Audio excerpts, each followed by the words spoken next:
Dear student, this is determinant, chapter number 4. First we know what is determinant. Determinant is of a square matrix is denoted by det A or mod of A. अगर हम determinant की बात करें तो determinant square matrix होता है जिसको det A और mod of A के रूप में लिखते हैं। अब अगर हम मान लें कि कोई हमारे पास 2:2 का कोई मैट्रिक्स है तो इस फॉर्म में इसको लिखा। अब इसकी वैल्यू कैसे निकालेंगे? A11, A12, A21, A22।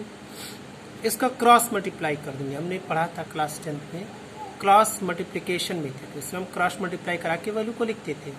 Same देखिए, इसकी इंटू इसमें हो गया, इसका इंटू इसमें हो गया, और एक सिंबल किसका आ गया? माइनस का। तो ये जो होता है A11 into A22 minus A12 into A21। ठीक, ये तो 2:2 के लिए था। अब अगर ये 3:3 के लिए होता तो हम क्या करते? सेम रूल होता, कोई चेंजिंग नहीं होती। क्या लिखा है ना, determinant of order 3:3 matrix is given by.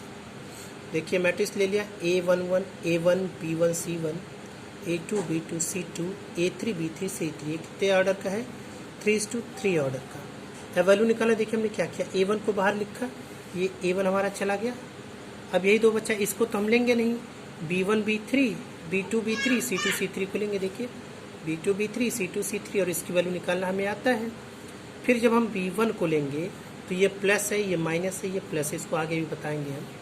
देखिए B1 को लिया तो B1 वाला रो नहीं होगा, यहाँ क्या बचाएगा हमारा? A2, A3, C2, C3। देखिए लिखा है ना A2, A3, C2, C3।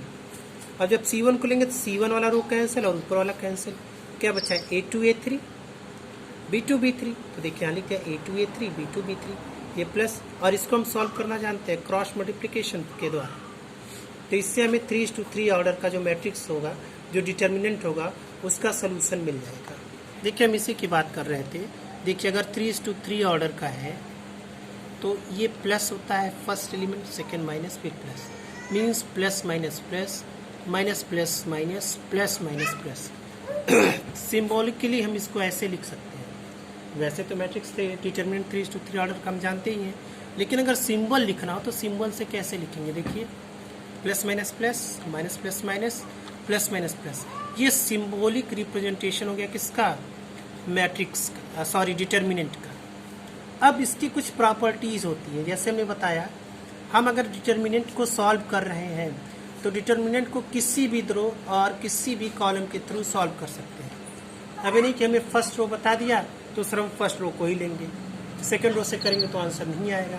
तो ये रूल यही लिखा गया है। देखिए, we can find the value of determinant by expanding along any one of the row और column. Value remain same. Value क्या रहती है? सेम रहती है। आप कहोगे सर इसको प्रूफ करके दिखाइए। तो देखिए हमने एक एग्जाम्पल ले लिया। एक मैट्रिक्स डिटरमिनेंट है 1, 2, 3, 4, 5, 6, 7, 8, 9। अब इसमें अगर हम फर्स्ट रो के थ्रू इसको एक्सपेंड करें तो देखिए ऐसे ही होगा ना, 1 इंटू 9 5 45, 8 6 48। आगे डायरेक्ट कर दिया इसको। -2 इंटू 9 4 36, 7 6 42। देखिए कर दिया, माइनस होता है, थर्ड प्लस होता है। अब जब इन तीनों को सॉल्व किया तो -3 + 12 -9, -12 + 12 क्या हो गया? 0 हो गया। तो ये तो फर्स्ट रो के थ्रू किया ना। अब इसी को अगर सेकेंड रो के थ्रू करें तो देखिए -4 18 - 24 + 5 9 - 21 -6 8 - 14। इसको सॉल्व किया तो देखिए इसकी वैल्यू भी क्या आ गई? -24 -60 + 36। दोनों को सॉल्व किया तो 60 - 60 क्या आ गया? 0। हमने जैसा कि प्रॉपर्टी में बताया था कि हम अगर किसी भी रो और किसी भी कॉलम के थ्रू इसको हम सॉल्व करेंगे तो वैल्यू क्या होगी? इसकी कांस्टेंट होगी, वैल्यू में कोई वेरिएशन नहीं आएगा, वैल्यू फिक्स रहेगी। फिर एक रूल और हमने बता दिया कि अगर हम फाइंड करें डिटरमिनेंट की वैल्यू को तो इजी हमारे लिए क्या होगा कि हम उधर से उसको एक्सपेंड करें जिस कॉलम में या रो में मैक्सिमम 0 हो, हम उसी तरफ से उसको एक्सपेंड करेंगे जहाँ से मैट्रिक्स में सॉरी डिटरमिनेंट में मैक्सिमम 0 हो या मैक्सिमम कॉलम हो। ये हम किसके लिए कह रहे हैं? मैक्सिमम 0 और मैक्सिमम रो में भी हो सकता है, कॉलम में भी हो सकता है। अगर रो में मैक्सिमम 0 है तो रो के थ्रू करेंगे, कॉलम में मैक्सिमम 0 है तो कॉलम के थ्रू करेंगे। अब इसके बाद जब हम पढ़ेंगे पार्ट 2 में डिटर्मिनेंट की प्रॉपर्टी के बारे में, तो वहाँ कुछ रूल्स और बताएंगे जिससे आपका डिटर्मिनेंट चैप्टर थोड़ा सा इजी हो जाएगा। फिलहाल इस पे आप कुछ क्वेश्चन को प्रैक्टिस करेंगे।